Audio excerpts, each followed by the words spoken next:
Hi guys, James at Rampant Lion Reviews again for you today with another beer review. For this one, we are going to head down to Catalunya once again, and we're going to return to a brewery that has featured on the channel a couple of times before. I've had some really nice beers from these guys over the last couple of years, and I think it's been mainly IPAs that I've reviewed from them, and that seems to be their signature style. So yeah, it's another one of those that we're going to have a look at today, and this one is supposed to be very, very nice. So curious to see how it turns out, and I hope that you guys enjoy my take on this beer as well. So yeah, for this one we will head to Barcelona, a very good beer city these days and somewhere that I do still need to visit, and we're going to have a look at another beer from Garage Beer Company. This particular beer is called Tango Down. It comes in at 8% ABV, so it's a double imperial New England hazy, whatever you want to call it, IPA.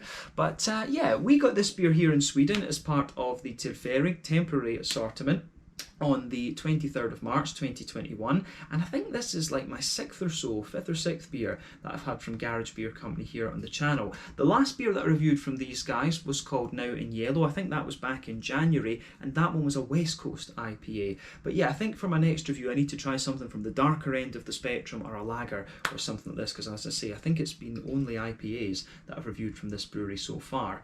But yeah, this one is supposed to be a very good beer, so fingers crossed it lives up to that hype, and as I say, I hope you guys enjoy my take on it as well. So yeah, let's see how we get on with this one then. So as always with my reviews, I'll tell you a little bit about the brewery before we taste the beer. If you want to get straight to the tasting, just fast forward. All the usual links are in the video description below. That's the brewery website, the link to my other reviews that I've done from Garage Beer Company so far, and you will no doubt see more added to that list in the near future. But there's all the usual social media down there. If you want to see more reviews, do please consider subscribing to the channel. The whole channel, of course, has a geography-based tagging system, so you can go into the homepage and search for beer based on country, city, state, county, province, prefecture, whatever it is you happen to be interested in. Do check out the playlists of beers from different countries. There is one there for all the Spanish beers that I've reviewed for you. That's being added to whenever I get the opportunity. It's a little bit difficult to get hold of different beers from different places in Spain, but we'll see about sorting that out at some point in the future. But as always, please do get in touch and let me know some of the other beers and breweries that you guys would like to see me review. It's always great to hear from you guys that are watching the videos, and the support that you show the channel is hugely appreciated. So anyway, to tell you a little bit about Garage Beer Company then, on to my brewery notes. So Garage Beer Company, as I've said to you already, are based in Barcelona, and the company was founded back in 2015 by Alberto Zambolina and James Welsh, who founded a beer bar together. But the two apparently met during a brewing course that was run by Steve Huxley, a Liverpudlian who moved to Barcelona back in the 1970s, and they just hit it off from there. So James is English, and he comes from a background in tech and IT, although his family do have a strong background in cask brewing, whereas Alberto is Italian and he worked in advertising and design. But the two managed to set up their brewery in just a few months, and it can be found in the Exempla district of the city, and I hope I'm pronouncing that right, but it's actually located in an old paper shop from what I understand. But they said that their first beers weren't great, but then one day Garrett Oliver, I should say, of Brooklyn Brewery fame, he walked in one night during the Barcelona Beer Festival and helped them set up a collaboration brew with Other Half from New York, and that one was called In Green We Trust. But this was the beer that really helped them set their sights on the current path that they're on, and just after this they released their Soup IPA for the first time.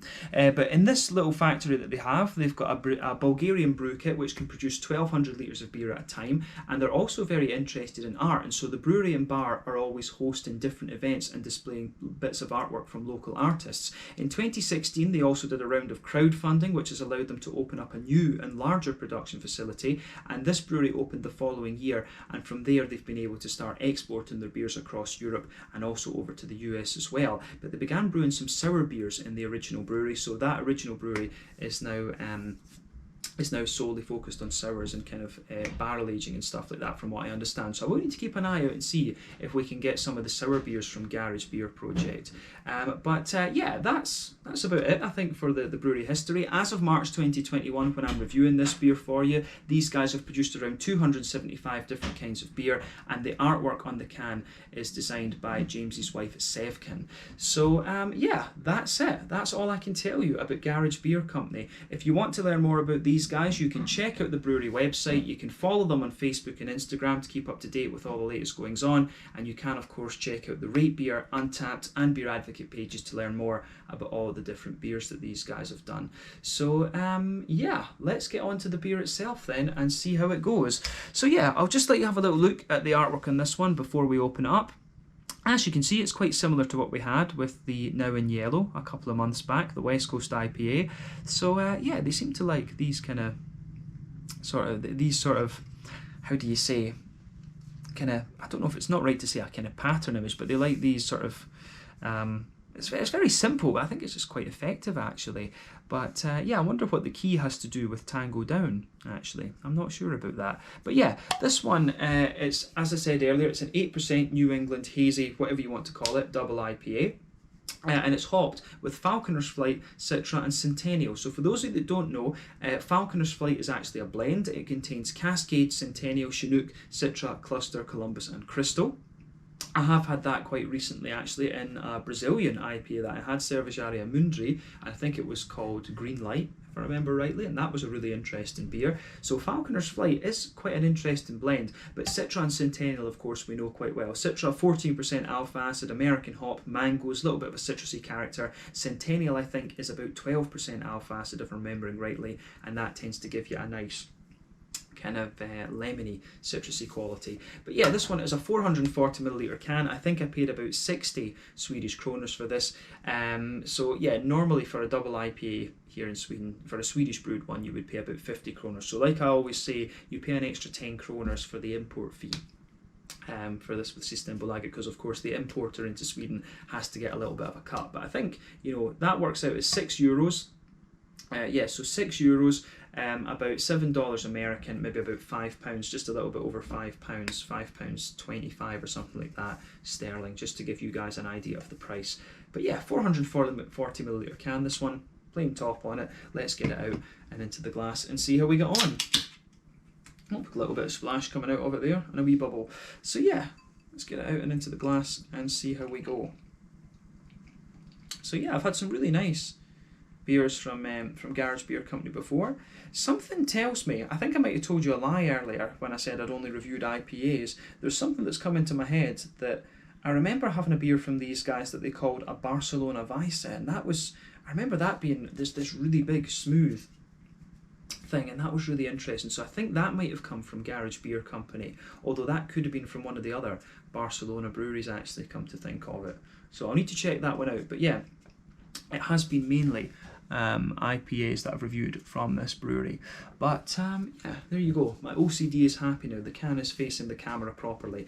But yeah, as you can see, and as you would expect from a New England Hazy IPA, this beer has poured very, very nicely. Just before the head disappears though, you can see when we poured this beer, it had about a half finger of a frothy, I would say creamy coloured head. That is going to fade away to be a very thin foamy layer, probably almost nothing I would think.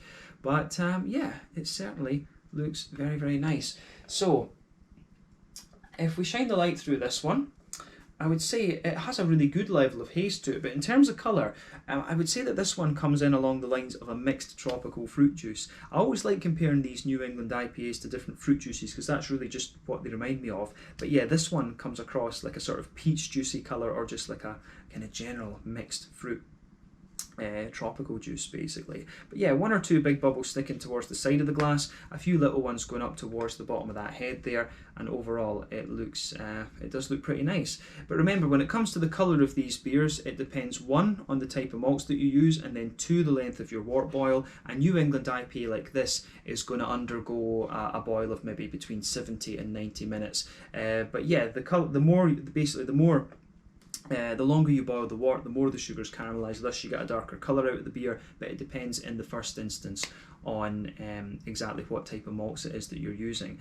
But yeah, this one is one of the more slightly darker New Englands that I've come across in recent times, but like I say, a little bit like a kind of peach juice. And remember, the level of haze in these beers depends on the oat content and the wheat content.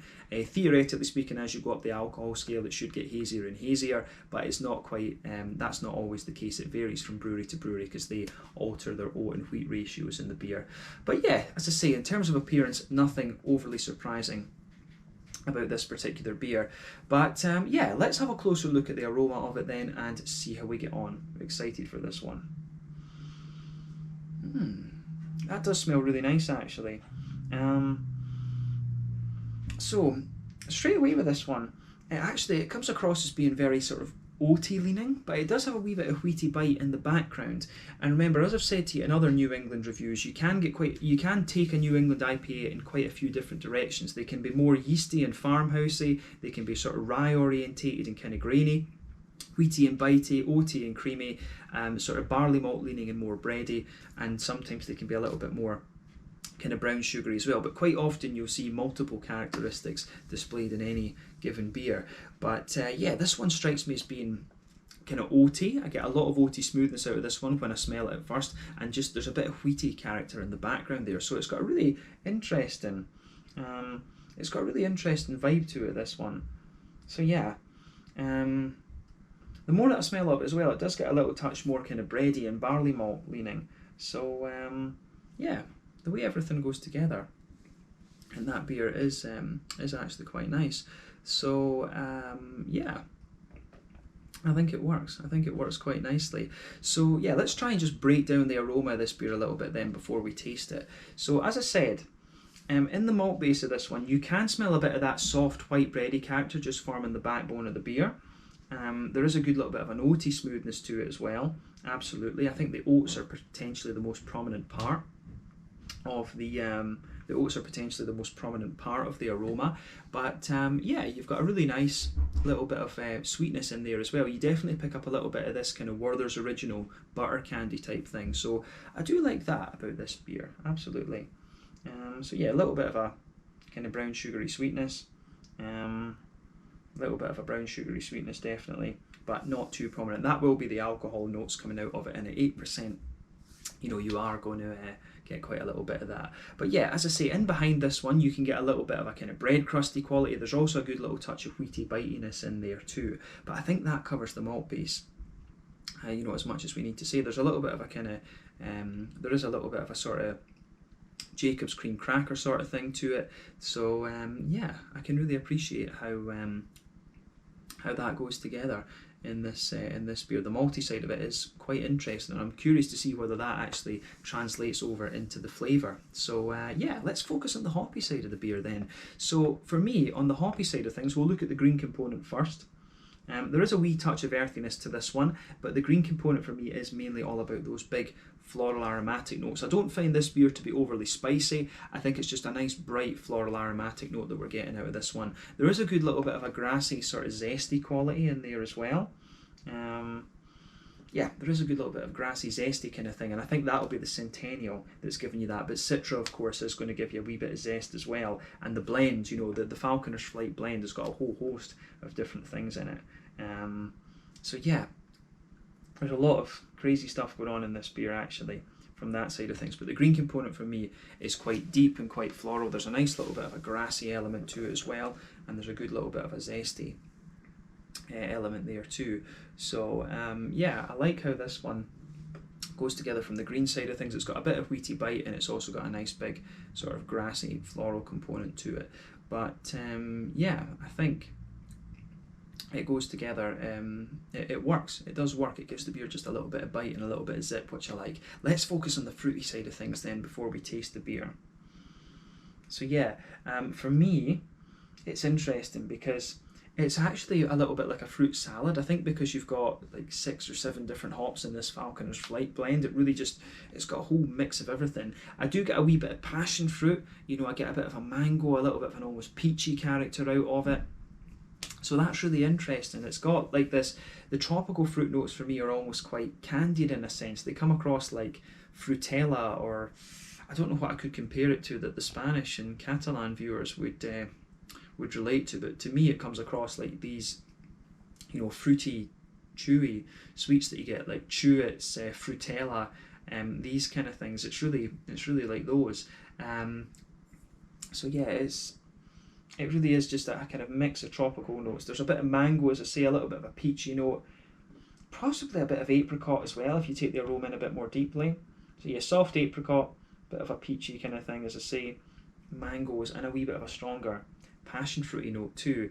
But yeah, it does. The more that you smell of it, the more it leans towards being a little bit more kind of citrusy and zesty as well. You can get quite a bit of the Centennial out of this one. I think the Citra sort of mixes in a lot with the I think the Citra mixes in a lot with the Falconer's Flight, in honesty, but I think the Centennial is the one that's driving the citrusy side of the beer. So yeah, I mean, the aroma of this one, it's like a citrusy lemon with a load of kind of tropical mix of things behind it, actually a little bit like a tropical fruit salad sitting in behind it.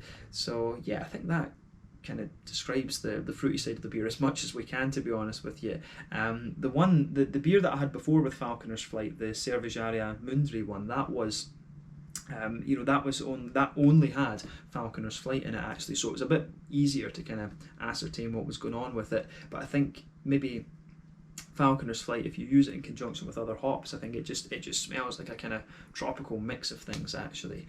So yeah, take a little bit of time and go over the aroma of this one before you have a taste of it. But I think it's about time that we did have a taste of this beer now.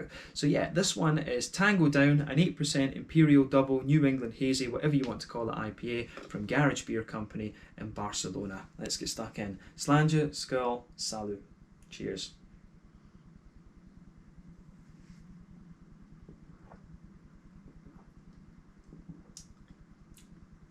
Damn. That is very nice. That is really good, actually. First impression is you're going to get such a nice juiciness out of this. Sometimes you get beers that just like, you're just like, damn. This one just has a really nice juicy impact to it. That's a beautiful beer. If you get the chance to try this one, have a go at it. I mean, one of the things is I've had so many New England hazies in recent times. It's difficult to be kind of blown away by them these days, but this one I think just has something a bit different about it. It's just got a lovely juiciness on the first sip. I've only had one sip of it and I'm just like, damn. So let's examine this one a wee bit more closely then, but I'll say straight away, that is a damn good New England IPA. So yeah.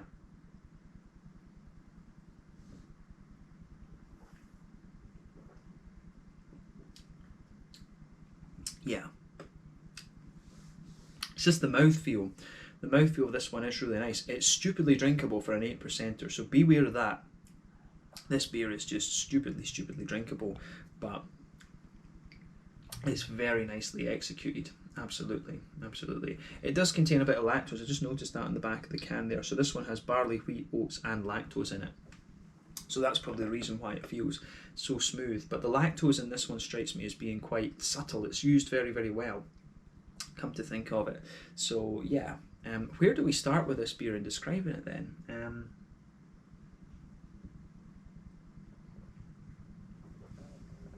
It's the way the fruits come out in this beer. You're just like, damn. Yeah, so straight away with this beer, you can feel a bit of that kind of pale malty backbone to the beer. That forms the base of the beer in that middle third of your palate.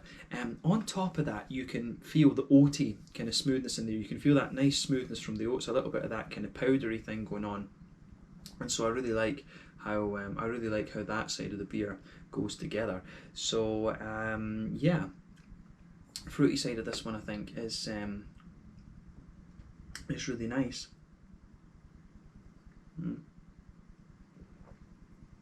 Fruity side just goes really well together with that base. But yeah, backbone of the beer, bit of that kind of pale malt, sort of soft white bready kind of thing, and then a nice oaty smoothness on top of that. It gradually just develops a little bit of a smoothness and sweetness on top of the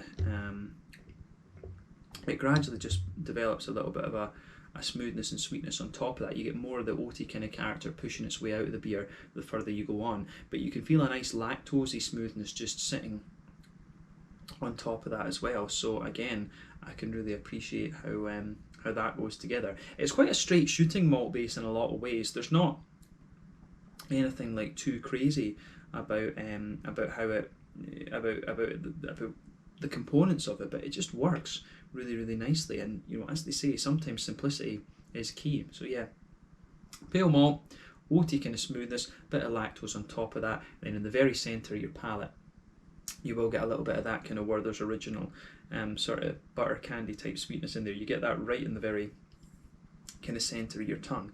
But other than that, I don't think there's too much to report in the middle of your palate. Not really. It's very slick though. It is very slick and very, very juicy. Just a ridiculously good IPA that. You just get, as I say, every so often you just get ones that strike you, and this one certainly does. I really like that. Try this beer if you get the chance. Definitely just have a go at it. But yeah, in terms of the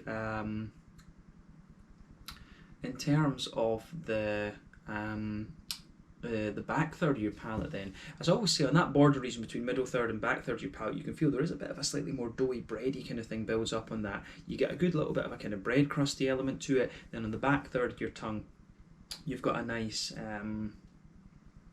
how would you say, you have got a little bit of a more wheaty quality to the beer. You can feel a little bit of the oaty kind of side of things just sitting there, but then yeah, you do get a little bit of a kind of wheaty bitiness on the very back of the tongue. You can feel the sort of yeasty character just sort of sitting on top of that as well. You can feel the sort of yeasty notes just building up, so the top of the flavour is a little bit higher in this. So yeah, as you move further forward from the back of the palate, you can feel you've got a nice kind of airy sort of thing going forward there. You've got a nice airy kind of airy big thing going forward there, and then you can feel it just gradually sort of condenses down, and then as you reach that border with the kind of middle third of your palate, it condenses down quite quickly, and then you've got a nice kind of quite condensed but still quite thick layer in that middle third of your palate there. But the further you go into the aftertaste, I think the kind of Werther's Original buttery candy type notes come out of this one a little bit later as well. So yeah, it's got a good degree of sweetness to it, this one, in the middle of the palate for sure, but I think that covers the malty and yeasty side of things quite well. Let's focus on the hoppy part of the beer. So yeah, in the back corners of the palate, there's definitely a little bit of earthiness there. As you move further forward, it develops a little bit of a kind of herbal quality, but not very much. But then, you know, as you gradually move forward, you can feel a nice deep floral aromaticity pushing its way out of this beer, and that seems to be the mainstay of the that's definitely the mainstay of the green component of the beer. For me, this one really leans towards the floral side of things. Not spicy, just a nice deep floral aromatic note. Then around the very front curve of the palate, it's a little bit lighter and grassy, and yeah, I think that works very well for it. So yeah.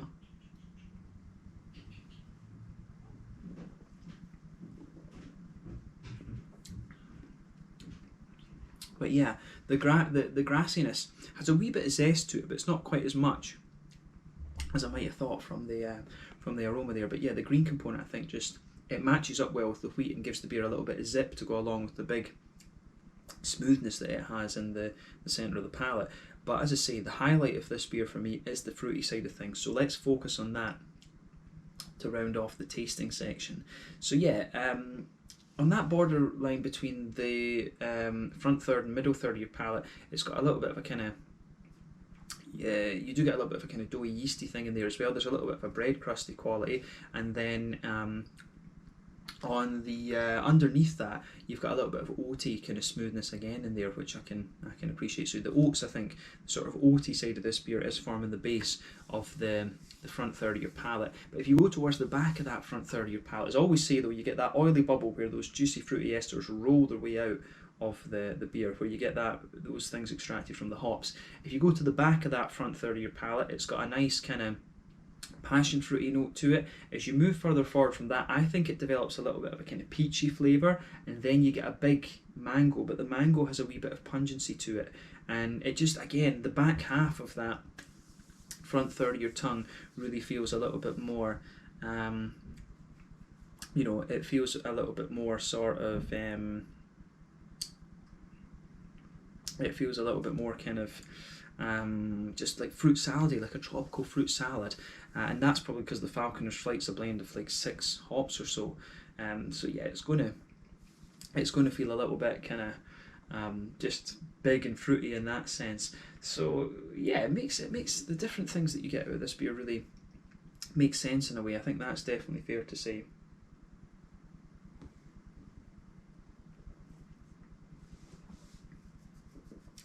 So yeah, as I say, a nice little bit of a tropical fruity backbone, stronger passion fruit, kind of peachy sharpness in there, and oily, quite pungent mango, and then there's a few other little things coming out of that as well. But I don't think you get the softer apricots and things like that. It does stick to a more kind of pungent tropical note. But as you move on to that front half of the front third of your palate, you do get the more zesty and kind of citrusy notes out of it. I think this one's got a really nice bright sort of lemony vibe to it, so that works together really well for me. I think it's got a really nice, just oily, lemony, zesty kind of thing. I do get a wee bit of lime in there, and I think that's going to be the citra that that's contributing to that. Citra can really promote a little bit of a kind of zesty element to the beer, and I think you're really getting that out of this too. So yeah, there's some really interesting things going on with this beer for sure. I think it's the fruity side of the beer. It's got a really nice, just oily but still quite juicy fruity character to it, and the centre, the middle of your palate, I think works very, very well. So yeah, I think it's a really interesting beer. Definitely, I think you get beers every so often that just strike you, and this one really has done that for me. It's just such a nice, smooth, juicy and slick New England IPA for me. So thumbs up to Garage Beer Company for this. I think this is really well done. So let's round off the review with the mouthfeel then, which, as I say, is the part of the reason that this beer is so good in my opinion. So yeah, I would say this beer is it's mid-bodied. I think it's pushing towards the top end of mid-bodied. The carbonation is very smooth. It's really quite slick in a sense, actually. So yeah, really nice sort of mix of smoothness and slickness in there. I don't know whether it's right to describe this beer as creamy, because it has got a little bit of lactose in it, but I think that's one of the reasons it really comes across as more slick rather than creamy, I would say. So I really like how that side of things goes together as well. It's just a really nice mouthfeel. In terms of hoppy bitterness, I think this is a fairly standard 25 or 30 IBUs. There's a lovely kind of smoothness to it as well. A lovely smoothness and slight creaminess, as I say. There's a wee touch of sweetness in the malt base there, but not overly much. And then you've got some lovely juicy and wet fruity characters coming out of the beer too. So yeah, I think this works really nicely. So yeah, I think we can leave it at that for this one. Just lovely, oily, juicy, fruity characters, very slick in a sense, and it was the mouthfeel that really struck me about this beer, I have to say. And it's just got a really interesting flavour. I would say though, I think Citra is a bit outgunned, if you like, by the Falconer's Flight in this. I think maybe adding the Centennial into it would have kind of sufficed to accent the citrusy notes, but I'm not sure. Falconer's Flight on its own, I think, can do a pretty good job of giving you both citrusy and kind of tropical elements. So yeah, let's leave it at that for this one. Let's leave it there. So yeah, this one was the Tango Down, an 8% New England's Double Imperial, whatever you want to call it, IPA from Garage Beer Company in Barcelona in Catalunya in Spain. So yeah, once again, thank you for watching my beer reviews. Until the next time, please like, subscribe, share, all the usual YouTube stuff. Let me know your own thoughts on this beer in the comment section below. Let me know what your favourite beers are from Garage Beer Company. Do give me some other Catalan and Spanish brewery recommendations. It would always be interesting to hear those, and hopefully at some stage I can secure a Spanish beer mule and get a few more of those for you. But nice to return to Barcelona once again. Hopefully I can go and visit there. I hope you guys have enjoyed this one, and I will catch you guys very, very soon. Slàinte, Skål, Salut, and see you in the next review.